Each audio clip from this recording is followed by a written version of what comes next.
in social work. The most positive traits of a good advisor is somebody who's available, somebody who has an open door policy. Like, yes, we all have office hours and we have structured time, but if students need you, you should also be available, especially when they come to your front door, if you're not like super busy, right? But usually advisement sometimes can only take a few minutes, or students just have a quick question. So somebody who's of course nice and kind and open, but mostly like available. And when I say available, it doesn't even have to be face-to-face, right? Like I had offered you a Zoom or like even a call, right? So I don't, if people need something, I don't necessarily have to see them face-to-face. Usually it's something quick, so I can talk to them, or like, hey, do you want to do Zoom if you want to see each other? So it's just taking the time to first ask the student what they need, right? So availability. How does my work impact the field that I'm in? Well, so by profession, I'm a social worker by profession. I started off I actually did my bachelor's in social work here at the University of Guam. I was a first generation student, so I have a dual bachelor's in psychology and social work. And then with good advisement, my professor, my colleague now, Dr. Gerhard Schwab, was actually my professor in undergrad. And so he, you know, along with my field instructor, gave me great advisement and encouraged me to get my master's in social work. Because I was a first generation college student, honestly, it was good enough to get just a bachelor's, like at the time, right? And anyways, to get a master's in social work, I would have to go off island. And so it was all this, like, how would we pay for me to go off island? And, you know, the idea of going off island really was kind of scary, to live away from my family. I had never done that, right? So for us here, social work is considered a professional degree. So when you graduate with a 4-year degree in social work, you're ready for the field, right? With your entry-level BSW, we're an accredited program. We just got word last week that we got reaccredited for the max years, which is 8 years, which is fantastic, right? So I feel very much that being a social worker is very much in line with my values. And also very much in line with the work I do with people, right? So as a social worker, if you don't know, your job is to help people, right? You have to build rapport. You have to have people trust you. You got to be kind. And this is all kinds of people. So if someone's homeless, right? Someone's using drugs.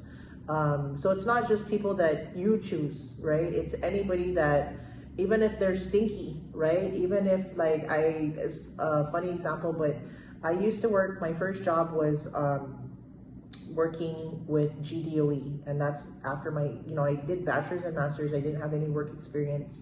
It was the best option for me at the time. So I got my master's, came back. I always knew that Guam is my home, so I always knew that I would come back and return back to my community. So I worked for GDOE, the Guam Department of Education, as a psychiatric social worker. So I worked with kids that had an emotional disability, and so I did that for almost 3 years. And then I had an opportunity to teach adjunct and teach school social work.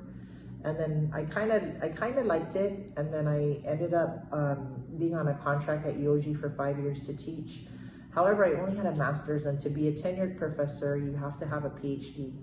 And do you remember when I said, like, already a BSW was good enough, a bachelor's degree, and then to have the master's was like, oh wow, Viva, right? That was like such a great accomplishment. So to get a PhD, honestly, like I would have never thought like that I would get a PhD, because to be a master's social worker, master's level social worker, and to have a license, right? So I have a licensed clinical social work license, which is the highest social work license that you can have. So I'm a clinical social worker.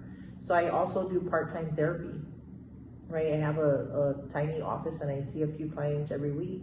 And so that was my goal, right? Like I would teach, well, I would work in Gov Guam, and then I would have my private practice. That's what my friends, my mentors were doing, right? So the idea of teaching and to get a PhD, at the time I was like, no, I don't know if I want to do this, right? Like part of me was like, by this time I was married and I had children, so I was like, how am I going to do my PhD with all these kids, right? Like it was such a struggle, but I knew that if I wanted to stay in the job, I would have to get a PhD, right? And so my husband and I talked, Timing wise, he was about to be deployed. So economically, the military paid for like our expenses, right? So I didn't really have to work. We had two small boys at the time.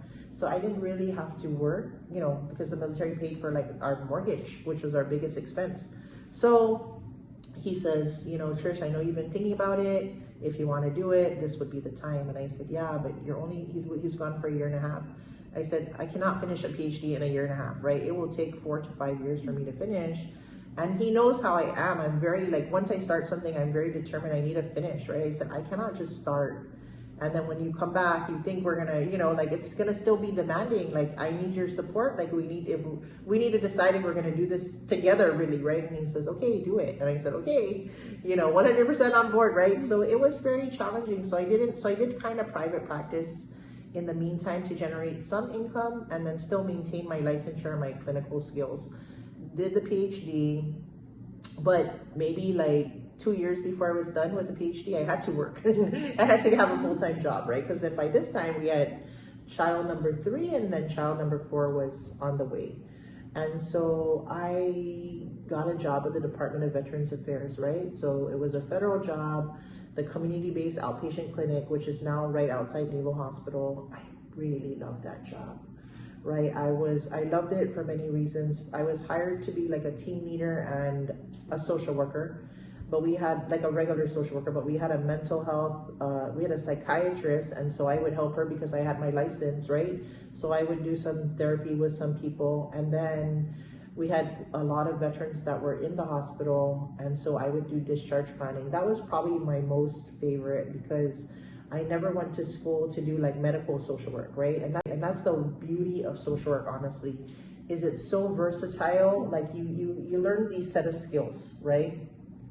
And these skills we call transferable skills, because I can take my skills and I can work with all of these different populations. And that was one thing that worried me when I was going to school. I was like, man, if I'm going to school, I get my degree, can I stay in one job for like, you know how some people, like maybe your parents, you know, your grandparents, they can stay in one job for like 30 years, right? I'm not built that way. Some people are not built that way, right? So it's like, oh, but if I'm a social worker, then I can go work with them in Umku. And I can work with them for 3 years, right? And then if I change my population, I can go work with the youth, right? And so working with veterans really wasn't something like I ever thought about. It's just the opportunity presented itself. And then the medical social work, like the reason why I love medical social work is because it was different. Every day was different, right? Like I learned so much about like health and health problems, and I learned about medication and all of these problems that plagued, you know, our people, mostly Chamorro, but there were other ethnicities. And at Naval Hospital, you worked I was part of the VA, but to discharge somebody, there had to be an interdisciplinary team, right? You need the doctor, you need the nurse, you need like their insurance person. And so just collaborating in the team, and it's like, what the person's going to be discharged to home. What kind of things do they need, right? Do they need a hospital bed? So that was also part of my job with discharge summaries, like, oh, call this company, they need oxygen, they need but you know, there were some things that were very complicated. It's like, well, if the person's going home to oxygen and they don't own a generator, you cannot send them home, because what if our power fluctuates, the tanks only can last, you know, like a day. Even if we got an extra tank, that's 2 days. If we have a typhoon and our power is knocked out for months, how in the world is the person, that's life or death, right? So so we had to like problem solve. Okay, so the family needs a generator. We need to have a family meeting. Do they have enough money for a generator? What if they don't? And do they have, like, before the oxygen company is going to go install this, you know, oxygen, they need to inspect the generator. And then what if your house doesn't have the kind of power, you know, like, you know how some houses cannot have like the big air cons like that, right? So it's like, it wasn't simple, right? There was a lot of like problem solving. And so that job was like, it was great. Well, then here becomes my dilemma. I probably could have seen myself in that job for a while, right? But then I finished my PhD. And when I finished my PhD, I had to make a decision, because somebody was retiring here at EOG in social work. And there was only 4 slots, like 4 slots forever until somebody retires. or dies, which we don't want to happen, right? It's usually retiring.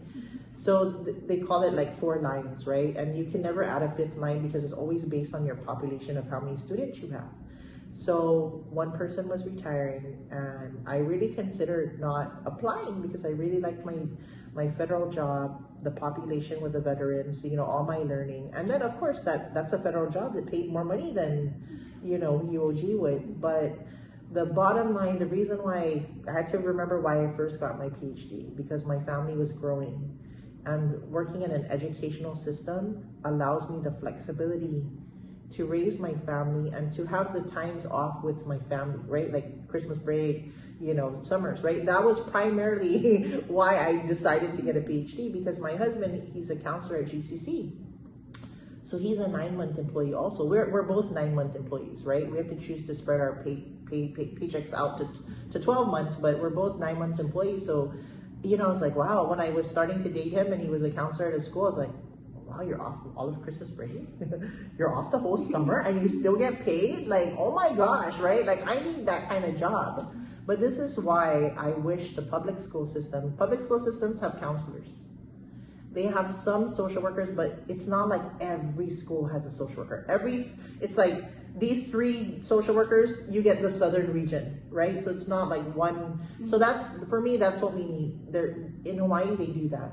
Because you'll see people's problems, kids' problems at school, because they're at school the longest. So this is where you're gonna see, this is why you should provide the counseling at school, because you don't have to worry about transportation.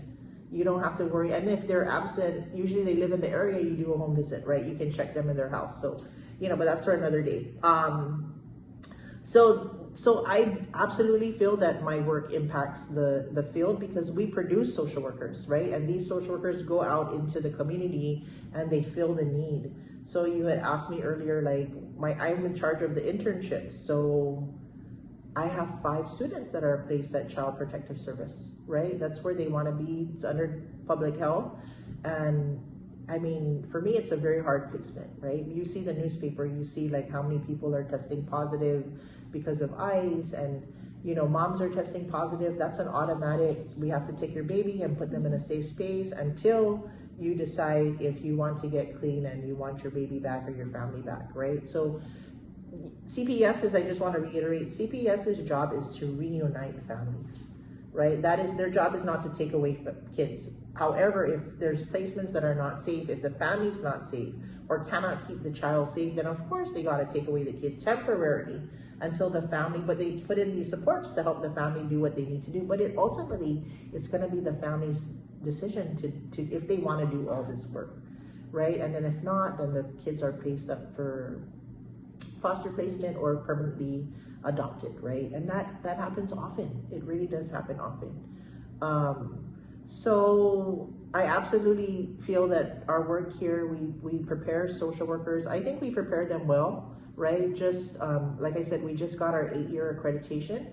And then our students, we have a MOU between us and the University of Hawaii. So if you finish your bachelor's and you want to go straight into your master's, we have a partnership with them where you can do that in 1 year, because we're accredited. You can go into any accredited program, but people choose Hawaii because if you're going to choose to live in our region, then you want to study people in our region, right? So more of a Pacific kind of influence. So you can stay on Guam. You do synchronous school, right? So you're online with their teacher, and then at like 2 o'clock